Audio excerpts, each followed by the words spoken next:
প্রবেশ করানো হচ্ছে। এরপরে তিনি পায়ে হেঁটে হয়তো ওসমান হাদির সমাধির দিকে যাবেন এবং ওসমান হাদির যে সমাধি তার পাশেই জাতীয় কবি কাজী নজরুল ইসলামের সমাধি রয়েছে।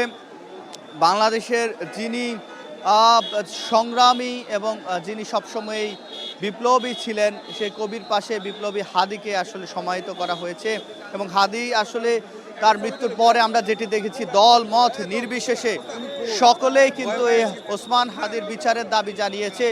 আমরা দেখেছি ইনকিলাব মঞ্চের পক্ষ থেকে গত রাত থেকেই এই শাহবাগ মোড়ে তারা অবস্থান করেছিল আপামর জনগণ ওসমান হাদির বিচারের দাবিতে। কিন্তু আমরা পরবর্তী সময়ে যেটি দেখেছি, তারা তারেক রহমানের নিরাপত্তা যাতে ঠিক থাকে এবং তার জন্য তারা শাহবাগ মোড় ছেড়ে দিয়ে তারা আজিজ সুপার মার্কেটের সামনে অবস্থান নিয়েছে এবং তারা যেটি বলেছে যে তারেক রহমানের নিরাপত্তায় যাতে কোনো বিঘ্ন না ঘটে এবং পাশাপাশি তারা ওসমান হাদির বিচারের দাবি এবং যে ঘাতকরা রয়েছে যারা এটির সাথে যুক্ত তাদের যাতে দ্রুত বিচার করা হয় তার জন্য তারা দাবি জানিয়েছেন। এবং পাশাপাশি আজকে তারেক রহমান এটির সাথে একত্রতা প্রকাশ করবেন কিনা কিংবা তাদের সাথে ইনকিলাব মঞ্চের সাথে কথা বলবেন কিনা এরকম কোনো তথ্য এখন পর্যন্ত আমাদের কাছে নেই। তবে তিনি আজকে জুলাই 24 অভ্যুত্থানে যে সকল আহতরা রয়েছে হাসপাতালে ভর্তি রয়েছেন তাদেরকেও তিনি দেখতে যাবেন এবং আমরা সেটি জানি।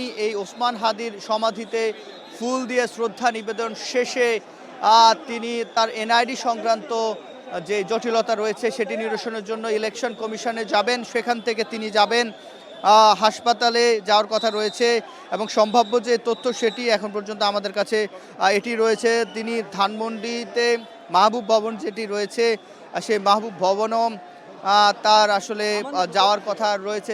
মাহবুব ভবন জানেন তার শ্বশুরালয় এবং সেখানে তার স্ত্রী অর্থাৎ ডাক্তার জোবাইদুর রহমান সেখানে ঢাকায় বাংলাদেশে আসলে তিনি সেখানে থাকেন। তো সেখানে তিনি এখন পর্যন্ত দেশে আসার পরে যাননি, তিনি সেখানে যাওয়ার কথা রয়েছে।